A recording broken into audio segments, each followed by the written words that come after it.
How to build Akiri Fearless Voyager, next on Commander Replay. Welcome back, everyone. Today we're talking about how to build Akiri Fearless Voyager. So yesterday this card was spoiled, and it looks pretty awesome. Let's take a look at it. It's 1 red-white for a 3/3 that says, whenever you attack a player with 1 or more equipped creatures, draw a card. And then, you may pay a white and unattach an equipment from a creature you control. If you do, tap that creature and it gains indestructible until end of turn. So, there's a lot of really cool things going on this card. The most obvious of which is a Boros card that says, draw a card. So, the first thing to keep in mind is that the ability cares about equipped creatures, and it will trigger for each opponent you attack with an equipped creature. So in a normal game of Commander, that's going to be up to 3 cards that you can draw per combat. But the number of creatures attacking a player does not matter beyond the first. I've been playing Boros for a long time, and when I occasionally draw an extra 2 or 3 cards off of some effect on the table, like a Howling Mine or a Rites of Flourishing, I can do some really wild stuff. And now with Akiri, you're not going to have to rely on someone else giving you that card draw. You're going to be able to get it yourself. And that's really, really cool. And then, with the words card draw stapled onto this card, it is easy to lose sight of what the second ability does, which is actually pretty cool also, because now you can survive your own board wipes and be really proactive with the board wipes, which is a really, really cool thing. One-sided board wipes win games. Okay, so what are my general thoughts on Akiri as a card? My first thought is, I think this card is going to be a little bit better in the 99 in most Boros decks than it is going to be in the command zone. And there's a couple things that lead me in that direction. The first is, I think these abilities are good in a generic way where you don't need to build around them specifically, which is cool, and it doesn't push you into any super specific directions for your deck if you wanted to build it as a commander, which also makes it great for just slotting into a lot of different Boros decks, which I think is awesome. The second thing is, it doesn't have anything in the way of keywords or evasion, particularly something like Double Strike, which is what really makes good Voltron commanders. So I think the focus on Akiri is more so with generating value and less about dealing game-ending amounts of damage. I think you're going to use other cards to do the damage, and Akiri is the thing that's going to get you to those cards. So yeah, I think this is going to be great in the 99 of most Boros decks, and I think that's going to be its best application, but I still think it's going to be a cool commander, and for the rest of this video, we'll talk about how I would go about building Akiri as a commander, and I'll include a sample deck list below, so you can see what I'm talking about. So for this deck, I think you're going to want a slightly higher creature count compared to many Voltron commanders. I think something in the range of like 20 to 25 creatures is going to be about right for Akiri. Equipment-wise, nailing down specific equipment numbers always kind of varies from deck to deck a little bit, but I would say probably 10 plus because you do want to have enough equipments that you're triggering that card draw ability. And then, of course, beyond that, your standard 10 to 15 pieces of removal, 10 to 15 pieces of ramp. And I'm hoping with Akiri that we can actually go a little bit light on the card draw and hopefully free up some of those card slots, because that'll be nice. So anyway, with Akiri giving us a lot of value, but not specifically giving us a lot of damage or a really clear path to how we win the game, the first thing I want to talk about is win conditions. How do you win the game if Akiri is in your command zone? So the first thing you could do is you could go Voltron. Like I mentioned a little bit already, I don't think this is the best Voltron commander. You don't have Double Strike, you don't have extra combats, there's no evasion built in. Akiri isn't particularly large, nor does it get bigger like the other version of Akiri. And it's not to say that Voltron won't work for Akiri, it just won't be super fast like some of the other Voltron commanders. And I think for that to work, the game's going to need to go a little bit longer. You're probably going to have to hit an opponent maybe 4 times or so before they end up dying to commander damage, and they're probably going to do everything in their power to stop that from happening, which is very different than a commander that only needs to hit someone twice with an equipment or something like that. So you can go Voltron, but you're really going to have to commit to it. It's not going to be the fastest Voltron commander ever, and you will need a lot of help from your other cards to get additional size, to get additional keywords, to get some evasion, double strike, extra combats. I think it's going to tax your deck really hard to make sure that you can get the damage that you need to take someone out before they win the game if you want to go the Voltron route. Another win condition is just going to be going full combat, no combos, trying to mix double strike, double damage, other plus abilities from things like Adriana and Elish Norn, and just using all of your combat mechanics to get there through combat, not specifically commander damage, and not specifically going infinite. With pure combat, it's great in removal light settings, but you may struggle a bit if a lot of your stuff gets blown up, or if there's a lot of like blue or black based removal, which is generally harder to protect yourself against. A lot of mass bounce, toxic deluge type stuff. It's just harder to keep things on the board. It can be tough to win if you don't have a combo to go to in those situations. So let's talk about some combos. So one of the combos I'm going to include in my deck is Aurelia or Godo with Helm of the Host. I like this combo because it doesn't happen particularly fast. It does take a lot of mana to get that going. So it's the type of thing that's nice to have in the late game, and Aurelia and Godo are both just good on their own anyway. Helm of the Host can be a little bit clunky, but it can allow you to do some wild stuff. If you start making copies of Akiri, then you can potentially draw more and more cards for each copy of Akiri you have in play, and that could be kind of fun. So definitely going to include this. Another combo that I'm definitely going to include is Sword of Feast and Famine, Aggravated Assault, and Neheb the Eternal. This is another classic infinite combat combo, and I like this one because this is one that you can actually get down pretty early into a game and is really good in spiky situations where you know you don't have a lot of time and mana to try to get your win condition going. And I also like this combo because all of the pieces in this are good on their own. Another combo that you could do if you want something that's not a combat combo is the Underworld Breach combo, where you repeatedly cast either Lion's Eye Diamond or Mana Geyser for infinite mana from your graveyard. Then you use Wheel of Fortune to mill everyone out, and at some point you cast an Angel's Grace so that you don't die as a result of everyone drawing from an empty library. Lion's Eye Diamond, pretty expensive. You can use Mana Geyser as a budget substitution. Mana Geyser, pretty good on its own anyway. Wheel of Fortune, you can of course use Reforge the Soul as a budget substitution for that. I personally don't plan to use this combo because there's a lot of other setup that has to go into it, being able to tutor for these cards. But it is there if you are looking for something that's not combat focused. So the next combo to look at involves Sunforger, and there's two of them. We have the one that's been around for a little while, which is Angel's Grace, Final Fortune, Chance for Glory.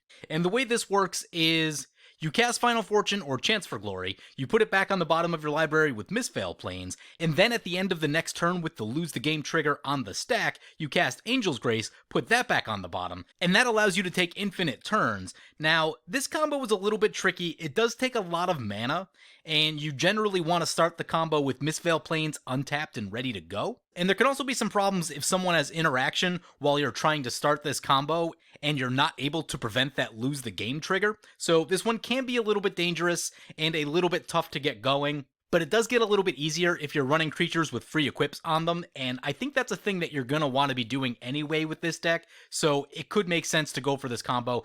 But there's another combo with Sunforger that jumped onto my radar recently, and that's Arcbond, Gideon's Sacrifice, and Boros Charm. So what you do is you use Boros Charm to give your creatures indestructible. Gideon's Sacrifice says choose a creature or planeswalker you control. All damage that would be dealt to you and other permanents is then dealt to that creature instead. And Arcbond says whenever target creature takes damage, it deals that much damage to each creature and each player. So with Gideon's Sacrifice and Indestructible, you'll create this infinite loop where the creature takes damage, and then it deals damage to each opponent and each creature, so it'll do infinite damage to your opponents and their creatures, and should win the game pretty easily. And I like this one because all of these cards are useful outside of the combo, and there's no lose the game triggers that you have to deal with and not lose the game to. So that's one that I'm probably going to run in this deck because I think it looks pretty interesting. So I think these Sunforger combos are going to be pretty good. I probably won't run this combo, but you have the classic Revelar Karmic Guide combo. It's a thing that you can do, but nothing in this deck really pushes us in that direction, but it's there if you want it. And same sort of thing with Zealous Conscripts and Kikijiki Mirror Breaker. This combo requires less cards, it's only 2 cards to put together, so maybe it makes a little bit more sense than the Revelar combo. But it's not personally my favorite, so again, it's something you can do, but I'm probably not going to put it in my deck. Next up, let's talk about board wipes. I think with Akiri, you're going to want a lot of them. I know people's board wipe numbers have been dwindling recently, but I think with Akiri's ability, you're going to want to be back at 5 to 7 board wipes to make sure that you just about always have one. You can go higher if you want to, but you definitely start to get into like board wipe tribal territory, and that isn't typically very fun for your opponents. So one thing that you can do, you can go on the red damage-based board wipe plan, and if you're planning to do that, you might want to look at some things like Iroas and Loyal Unicorn to have some additional backups in case Akiri goes down. And the thing I like about these is that they're instant speed, which is really good on its own. Instant speed board wipes are awesome. And 2, you can also give your stuff protection from red with some of the swords, which is also going to help a lot to turn these into one-sided board wipes. So you can really build a lot of protection for your own creatures by running these red-based board wipes, and going on this Iroas plan, which I think could be pretty cool. Another thing that you can do is you can look toward the white-based board wipes. And in particular, Route is one that looks awesome, because you can pay 2 extra to cast it at instant speed. Most people forget about that one, but it is really good. Fated Retribution is a card. I don't think it's going to be the best, but I just wanted to put it on here just so that you're aware of it. You have some pretty classic board wipes in the middle with Cleansing Nova, Austere Command, Fumigate, but I think Akiri's ability does bring into question, do you want to run some of the 4-mana board wipes, because it will take a bit of mana to be able to wipe the board and then activate Akiri's ability, especially if you're trying to do it multiple times. So it could make sense to go a little bit more mana efficient with some of your board wipes, so that you can protect multiple creatures all in the same turn. Next, let's talk about some equipment. There are a lot of choices here, but I'm just going to touch upon some of the ones that I think will be best. So, we just finished talking about board wipes. If you're planning to run a lot of board wipes in the deck, which I think you probably should, then having Hammer of Nazan and or Darksteel Plate is going to be a really good idea. That's protection for your creatures that you don't need to leave mana up for. Another equipment to look at is Bloodforge Battle Axe. It's not one that I run all of the time. You typically want to be in a deck that has a lot of free equips, because you can really burn a lot of mana trying to re-equip all the Bloodforge Battle Axe copies, so it gets much better with something like Hammer of Nazan in play, or any of the creatures that give you free equips. But it is an interesting choice in that it creates more equipment, so you can make sure that you're getting the maximum amount of card draw off of Akiri, beside the fact that you can just put them all on a creature and do a ton of damage. And then of course there's Sunforger, one of the best cards in Boros. I would actually have called it the single best up until Winota was printed. Either way, if you build around Sunforger, Sunforger will win you a lot of games. It's incredibly powerful. And as we mentioned earlier, you can build win conditions around Sunforger, which I think I'm going to do in this deck. And then of course there's the Sword Cycle. Every card in the Sword Cycle ranges from pretty good to extremely good. The best ones are Feast and Famine, Fire and Ice, and Sinew and Steel in a generic sense. Even if you can't afford Fire and Ice or Feast and Famine, I think Sinew and Steel is the best bang for the buck. At $8 to $10, the ability to destroy artifacts or planeswalkers is really good, and we did talk about wanting some protection from red earlier if you're going on the red board wipes plan with Iroas. And of course, if you're planning to do that, some of the other red swords may make sense as well. But any of these can be good, it just depends on what else is going on in your deck, so just be smart about the choices you're making, and you'll probably want to ask the question, should I be running one of these swords? Next up, we have a bunch of equipments that I run in every Boros deck, and that's Sword of the Animist, Mask of Memory, and Dowsing Dagger. The ramp on Sword of the Animist and Dowsing Dagger is insane. The card draw on Mask of Memory is insane. They're cheap, they're efficient, they do awesome things. Here we see some more value-based equipment. These ones are interesting in that I don't typically run these in a lot of decks, because you're not guaranteed to get their effect, which I don't care for, but I think there's something to say with Akiri's ability in that if you're drawing a card and then you may get the effect from one of these equipments, in addition to being really efficiently costed, I think it makes sense to at least consider these, because it's going to be much easier to get an Explorer Scope going early on Akiri than it is to get Feast and Famine going early, which usually involves tapping out for a turn, then equipping it next turn and attacking. Explorer Scope is the type of thing you can do all in one shot, and is also not going to draw attention to yourself in the same way. So I'm going to test these out once Akiri is released and see if these are as good as I think they can be. Here we see some damage-based equipments. Blackblade Reforged and Embercleave are both really good at doing damage and closing the game out, and Sword of Vengeance gives you a little bit of everything. It gives you a lot of keywords, gives you 2-0, it gives you Trample, which is a form of evasion. It just does a lot of nice things that all work really well together. So all these are really good if you're going on the Voltron plan, and even if you're not specifically doing the Voltron thing, a late game Blackblade Reforged can just take someone out of the game. Next up, we have World Slayer. Akiri has the ability to give your stuff indestructible. World Slayer is really good when you have the ability to give your stuff indestructible. I would say that you probably want at least one other big creature in play that's going to survive the World Slayer, before really going on that plan. But there are other things you can do there as well. Some of the equipment we talked about to give your things indestructible, Boros Charm, Teferi's Protection. So this can potentially be a win condition for your deck. Just be careful of opposing Teferi's Protections, Boros Charms, or Heroic Interventions, because that could very quickly make the game fall apart for you. Next up, let's talk about some creatures. There are a lot of options when it comes to creatures. They've been printing so many good creatures over the past 2 years, so I'm not going to be able to talk about all of them. I'm just going to talk about a few categories of creatures that are going to be really good to think about. The first one is Hate Bears, and especially Hate Bears with flying. All of these carry equipments really well, in addition to giving you really nice abilities on top of a flying body. There are many more Hate Bears that you can choose in this category. I just highlighted some of the ones that I've had a lot of success with, and I think work really well with equipment. Next up, we have our creatures that care about equipment, and there's basically 2 categories of creatures on this page: creatures that find equipment, or creatures that free equip or reduce the cost of attaching equipment. All of which are really good. If you're playing an equipment version of this deck, I think you're going to want most of the creatures on this page. And especially, if you're planning to do any of the Sunforger stuff, Fervent Champion, Pure Steel Paladin, and Kazul's Toll Collector are all really, really good.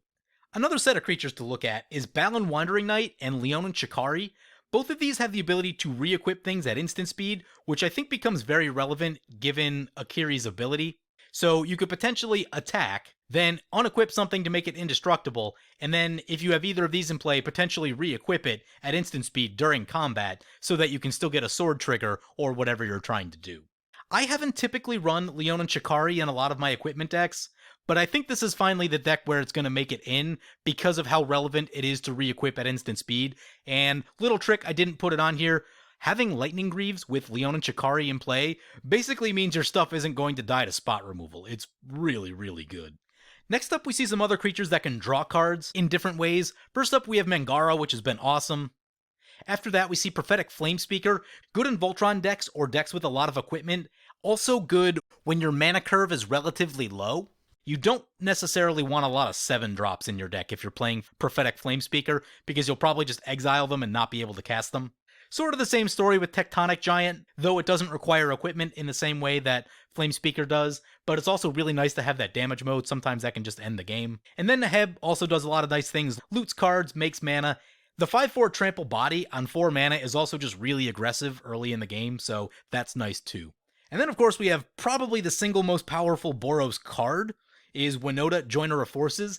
Akiri is a non-human, which means that just having Akiri and Winota in play, you're gonna get some triggers, and even if you're not like really built around Winota's ability, just finding a couple free humans here or there is still gonna be really good. So it's definitely something worth thinking about.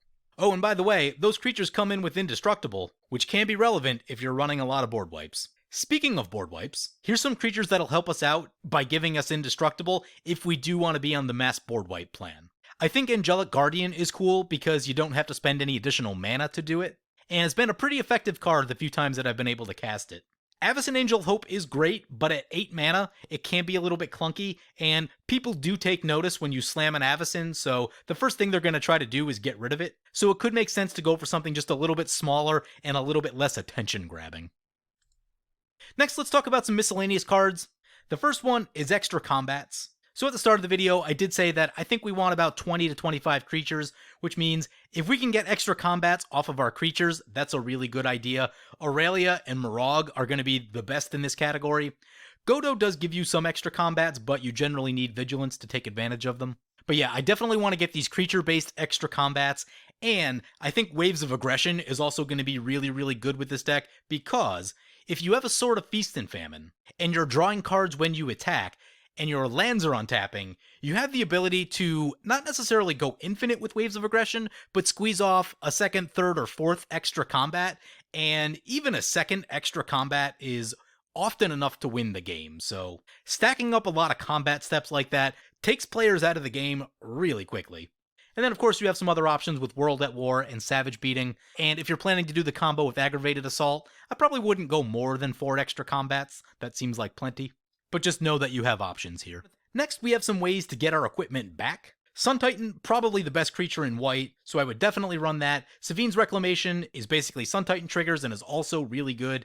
Cavalier of Dawn does some nice things in that it's also removal, it's a body, and on occasion, I've used its ETB ability to destroy itself and then get an artifact or enchantment back because I needed it right then to win the game. And then of course we see two Planeswalkers, Nahiri and Daretti. They can get our equipment back for us and have different upsides on them depending on what you're looking for in your deck. And another thing that I've mentioned a number of times is mana. Mana production is going to be really important in this deck, as it is in most decks. Board wipes aren't particularly cheap. Attaching your equipment is not particularly cheap. Trying to use Akiri's ability with a board wipe to protect your stuff and then having to re-equip that equipment later is going to take a lot of mana, so you're going to want really good mana production. I would run at least 2 or 3 of the Land-Tax, Gift of Estates, Boreas Charger type cards that help find you lands. You could even run a Thaumatic Compass if you want. In addition to at least 10 pieces of ramp, you're definitely going to want a Smothering Tithe. It's probably one of the best cards in white right now. And having all of that extra mana is going to allow you to mess around with Akiri's ability a lot. So anyway, I'm going to wrap it up there. Like I said, with Akiri as a commander, I think I see something that's a little bit more value-based and not necessarily Akiri going full Voltron herself. She's going to draw you cards. I think you allow her to do that, and then I think you let the other cards in your deck actually do the damage you need to win the game or combo off or whatever you're planning your win condition to be. Like we talked about, I think you're going to want probably 20 to 25 creatures to make sure you have at least a couple in play so that you can trigger that ability. Probably at least 10 equipment to also make sure you can trigger that ability. You're going to want lots of mana to make sure you can pay for the activated ability in addition to a board wipe. And I think that you're also going to want a good number of board wipes so that you can use that ability and keep your opponent's stuff out of play. So anyway, those are my thoughts on Akiri. Hope you guys enjoyed this video. As always, feel free to comment, like, or subscribe. Thank you for watching. Hey guys, in addition to my TCG affiliate player link, I now have an affiliate link with Flipside Gaming, an LGS from my hometown. You can use the promo code REPLAY to save 10% on your next order over $10. Both affiliate links are in the description below. I want to thank my awesome Patreon supporters. We have